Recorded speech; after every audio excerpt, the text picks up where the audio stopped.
Hello everyone, आज है 21 जून और आज इस वीडियो में हम बात करने जा रहे हैं आलोक इंडस्ट्रीज़ के बारे में। देखिए, छोटी सी कंपनी है, मुकेश अंबानी की ये कंपनी है और एक पेनी स्टॉक कह सकते हो आप इसको। अभी कुछ हफ्तों पहले ये 10-11 रुपए के आसपास चला गया था, उसके बाद एक बड़ी रफ्तार इसने दिखाई। हालांकि ये जो तेज़ी आई है वो पिछले कुछ टाइम में आई है। 2-3 ट्रेडिंग सेशन ऐसे रहे जहां पर वॉल्यूम्स बहुत ज़्यादा क्वांटिटी में क्रिएट हुए, जिसके बदले एक बड़ी रफ्तार हमें देखने को मिली।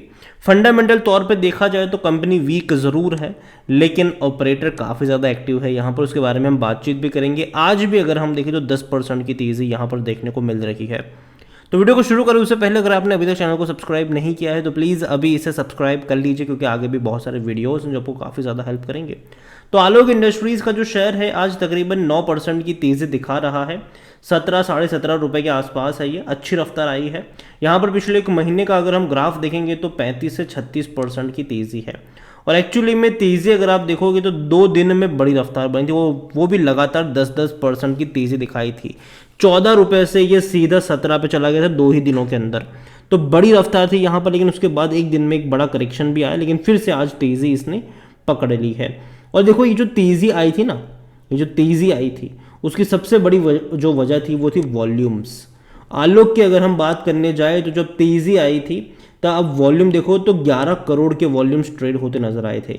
मतलब अगर हम देखें तो 186 करोड़ रुपीस तक के हैंड एक्सचेंज हुए थे, और ये बहुत बड़ी बात है, बहुत बड़ी बात है ये। यहाँ पर अगर आप देखोगे तो आपको पता चलेगा कि आलोक इंडस्ट्रीज़ ने, आप देखिए यहाँ पर कि 11 करोड़ भैया शेयर ट्रेड हुए थे। और आज भी जो तेज़ी बनी है ना, आज भी जो इंट्राडे की बड़ी रफ्तार यहाँ पर देखने को मिली है, 9.5 से 10% की जो तेज़ी है, अभी जब हम वीडियो बना रहे हैं, बात करें इसके बारे में, तब ऑलरेडी 8.5 से 9 करोड़ शेयर ट्रेड हो चुके हैं। जब मार्केट क्लोज होगा तो मुझे लगता है कि शायद आपको जो वॉल्यूम्स है वो 12 से 13 करोड़ तक भी जा सकता है।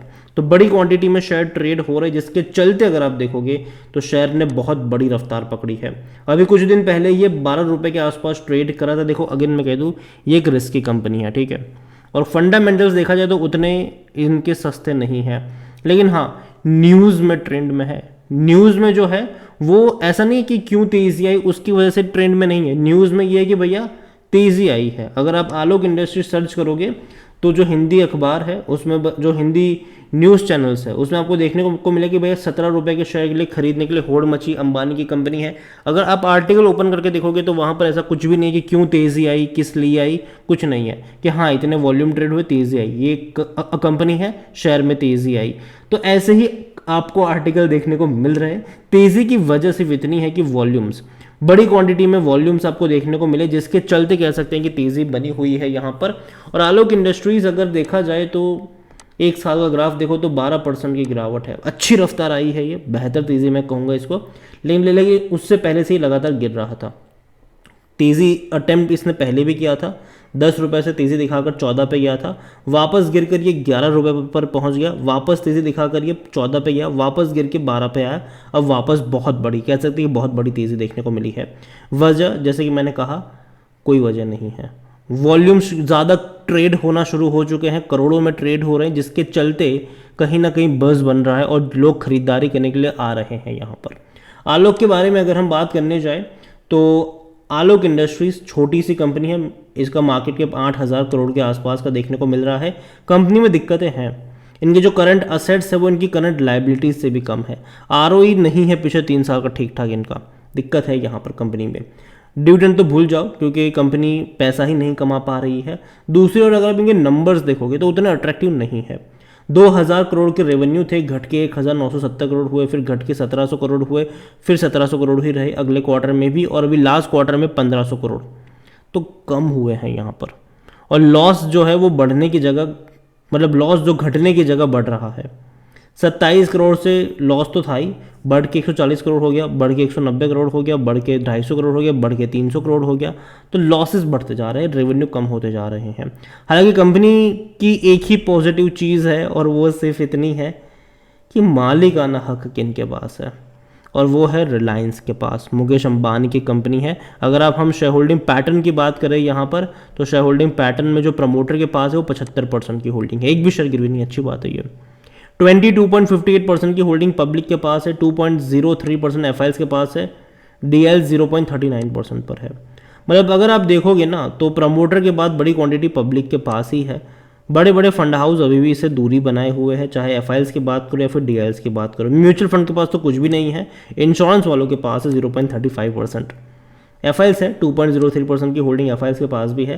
देखिए आलोक को लेकर मैं कहूँ तो फंडामेंटली उतनी स्ट्रांग कंपनी नहीं है, अगेन मैं कह दूँ उतनी स्ट्रांग नहीं है, लेकिन हाँ ये है कि कल को शायद भैया अंबानी की कंपनी है, कल को कुछ चमत्कार यहाँ पर हो जाए। और देखो जब मार्केट बुल रन में होता है ना, अभी हमें इस चीज़ से इनकार नहीं, देखो अभी बुल रन चल रहा है, ठीक है, अभी हम बुल रन में ही हैं, और ऐसे में कई सारे जो फंडामेंटली स्ट्रांग कंपनी नहीं होती वहाँ पर तेज़ी देखने को मिल जाती है, सिर्फ इस चीज़ की वजह से कि भैया मार्केट अच्छा परफॉर्म कर रहा है, वो भागना शुरू करेगा। सेंटीमेंट के ऊपर डिपेंड करता है, यहाँ पर सेंटीमेंट यहाँ पर काम कर रहा है।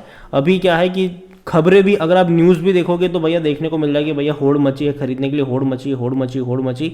इसको देख कर लोग और भी ज़्यादा जाते हैं, खरीदारी करने लग जाते हैं वहाँ पर।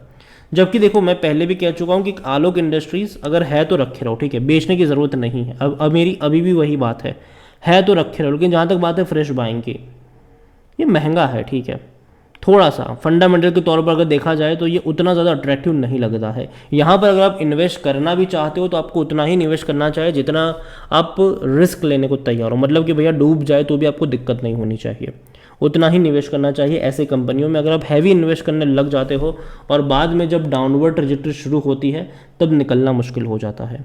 तो यहाँ पर यही कहूँगा मैं आपसे कि कंपनी अभी के तौर पर फंडामेंटली स्ट्रांग तो नहीं है। बस एक पॉजिटिव चीज़ है, वो है कि अंबानी की कंपनी है, और देखो मुकेश अंबानी कभी भी मुझे लगता है कि अपना गियर चेंज कर सकते हैं यहाँ पर। अभी अगर आप देखो तो अंबानी ग्रुप की कुछ कंपनी अच्छा परफॉर्म करना शुरू कर रही है, जैसे कि टीवी18 और नेटवर्क18 में भी हमें कुछ दिन में तेज़ी देखने को मिल रही है, और शायद आलोक में भी तेज़ी देखने को मिल सकती है। हालांकि ऑलरेडी देखने को मिल ही चुकी है, लेकिन शायद थोड़ी सी और फर्दर तेज़ी भी देखने को मिलेगी यहाँ पर, इसीलिए खरीदारी करिए तो बने रहिए। लेकिन फ्रेश बाइंग के लिए मैं कहूँगा कि अगर आप सेफ इन्वेस्टमेंट ढूंढ रहे हैं तो ये कंपनी आपके लिए नहीं है। ये एक रिस्की कंपनी है, यहाँ पर आप उतना ही पैसा निवेश करें जितना आप डूब जाए तो भी आपको दिक्कत ना हो लॉन्ग टर्म के लिए। और देखो सरकार जो है ना वो टेक्सटाइल इंडस्ट्रीज़ को बढ़ावा देने की कोशिश कर रही है। सरकार इंसेंटिव प्रोग्राम वगैरह भी लेकर आई है यहाँ पर। सरकार चाहती है कि भैया भारतीय कंपनी जो है वो ज़्यादा से ज़्यादा चीज़ों को प्रोड्यूस करे और बाहर के देशों में भी उसको बेचे और पैसा इंडिया में लेकर आए। सरकार चाहती है इस चीज़ को। आलोक को लेकर एक और अपडेट यहाँ पर, मतलब एक और चिंता की बात ये कह सकते हो कि भैया फ्यूचर में कभी भी डीलिस्ट का भी खतरा है, लेकिन अगर मैं कहूँगा उसके बारे में उतना ज़्यादा सोचने की ज़रूरत नहीं है। और जब ऐसा कुछ होगा ऑलरेडी हमें अपडेट मिल जाएगी उसको लेकर, बहुत दिनों पहले एडवांस में पता चल जाएगा, तो कोई उतनी बड़ी बात वो नहीं है। लेकिन हाँ ये है कि जब NCLT में से ख़रीदा था आलोक इंडस्ट्रीज़ को मुकेश अंबानी ने, कंपनी दिवालिया हो गई थी ये, और उसके बाद इनके पास 3 साल का टाइम था कि भैया तब तक वो इसको डिलिस्ट नहीं करवा सकते। 3 साल के बाद उनके ऊपर डिपेंड करे कि वो क्या करेंगे यहाँ पर। मुझे नहीं लगता कि वो डिलिस्ट करवाएंगे, ये मेरा पर्सनल ओपिनियन है, बाकी आप खुद समझदार, आपको क्या करना है आपको पता होना चाहिए।